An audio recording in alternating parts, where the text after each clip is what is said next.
ओम काली मित्रों, आज हम साधना करते समय जो माला इस्तेमाल की जाती है उसको कितने मनकों की माला हमें संख्या में लेनी चाहिए, साधना में लेनी चाहिए, उसका आज निर्णय कैसे लें। तो इसके बारे में हम थोड़ी जानकारी आपके सामने रखने जा रहे हैं।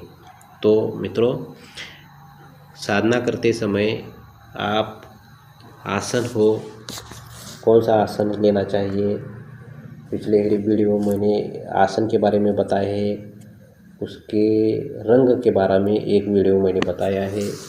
उसके बाद में माला का धातु का निर्णय कौन सा लेना चाहिए, कौन सी माला लेनी चाहिए, उसके बारे में मैंने एक वीडियो बनाया है। और आज की वीडियो में मैंने मनकों की संख्या का निर्णय कैसे किया जाता है। तो षटकर्म हेतु या कर्म हेतु कौन से भी कर्म के लिए हम अगर जप करने जा रहे हैं तो उसकी माला कितने मनकों की होनी चाहिए, इसके बारे में मैं आज आपको बताने जा रहा हूँ। तो ध्यान से सुनिए मित्रों, पूरी वीडियो देखिए। मोक्ष प्राप्ति हेतु हम 25 दानों की माला लेते हैं। आपको अगर मोक्ष प्राप्ति के हेतु आप जप करने जा रहे हैं, आपके बुरे कर्म सब खत्म हो जाए और आपको मोक्ष प्राप्ति हो जाए, आप वैकुंठ में जाना चाहो, आप कैलाश में जाना चाहो, आप मणिद्वीप में जाना चाहो, हर द्वीप में, यानी कहीं भी जाने के लिए, यानी इसी को तो मोक्ष कहते हैं कि हमारे आत्मा और परमात्मा में विलीन हो जाए। तो आपकी आत्मा पावरफुल हो जाए इतनी कि आप मोक्ष प्राप्ति हो गया, आपको दूसरा जन्म ना मिले। ये जन्म जन्मांतर का जो चक्र है, जन्म मृत्यु का जो चक्र है, उससे आपको अगर मोक्ष चाहिए, उससे आपको छुट्टी चाहिए, तो आपको मोक्ष प्राप्ति हेतु 25 दानों की माला से जप करना चाहिए।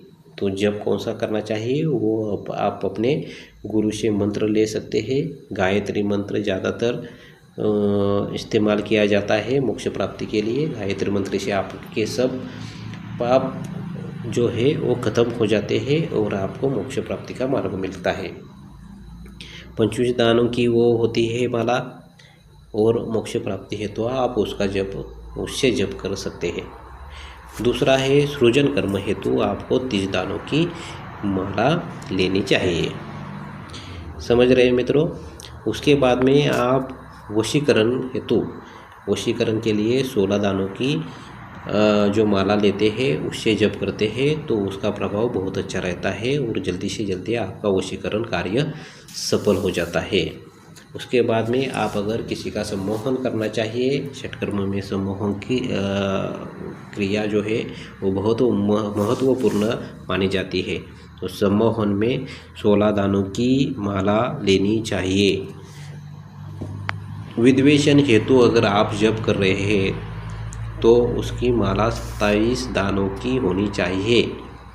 27 दानों की माला से आप अगर जप करते हैं तो विद्वेषण कार्य जल्दी से जल्दी सफल हो जाता है। उसके बाद में आप अगर किसी का उच्चाटन करते हैं तो आपको 12 दानों की माला लेनी चाहिए। उच्चाटन में धूम्रवर्म आसन पे बैठ के आप 12 दानों की माला लेके जप करें तो जल्दी से जल्दी आपका किसी भी शत्रु का उच्चाटन जल्दी से जल्दी हो जाता है और कार्य सिद्धि हो जाती है। शत्रु को पीड़ा हेतु 19 दानों की माला लेनी चाहिए। अभिचार हेतु 15 दानों की माला लेनी चाहिए। शांति हेतु 27 दानों की माला लेनी चाहिए। और आपका अगर बुद्धि प्राप्त करना चाहते हैं, कोई ज्ञान प्राप्त करना चाहते हैं तो 54 दानों की माला लेनी चाहिए। तो उससे आपका अच्छी तरह जो जप है वो सफल हो जाएगा। अन्यथा अगर आपको पुष्टि लाभ हेतु चाहिए तो 27 दानों की माला ले। धन लाभ चाहिए तो 30 दानों की माला ले। मंत्र सिद्धि हेतु आप अगर कोई साधना कर रहे हो तो 50 दानों की माला लेनी चाहिए और काम सिद्धि हेतु 54 दानों की माला लेनी चाहिए।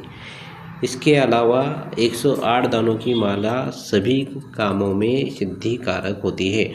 तो आप अगर 108 दानों की माला लेते हैं और उससे जप करते हैं तो सभी कार्य आपके सफल होंगे ही। लेकिन जो सपोर्टिंग होता है कि आप कौन से आसन पे बैठे, उसी आसन का रंग कौन सा हो, उसके बाद में माला का धातु कौन सा हो, यानी कौन सी प्रकार की माला होनी चाहिए और कितने मलकों की माला होनी चाहिए, ये अगर सब ठीक होता है, अच्छी तरह आप देख के अगर साधना करते हो तो जल्दी से जल्दी आपकी साधना सफल होने में कोई भी अड़चन नहीं होगी। तो इसी तरह अगर आप साधना कर रहे हो, शुरू कर रहे हो, तो जल्दी से जल्दी साधना करो, अपने गुरु से गुरु मंत्र लो और वो मंत्र इसी तरह अच्छे आसन पे बैठ के उस जिस कर्म के लिए आप साधना कर रहे हैं या जो आपकी साधना का हेतु है वो अगर आपको पूरा करना हो तो आपको अच्छी तरह से आसन का चयन, उसके बाद में आसन के रंग का चयन, उसके बाद में माला का चयन और उसके बाद में माला के संख्या का चयन करना चाहिए। तो इसी तरह मैं अगले वीडियो में नई जानकारी लेके आऊँगा। तो तब तक धन्यवाद मित्रों।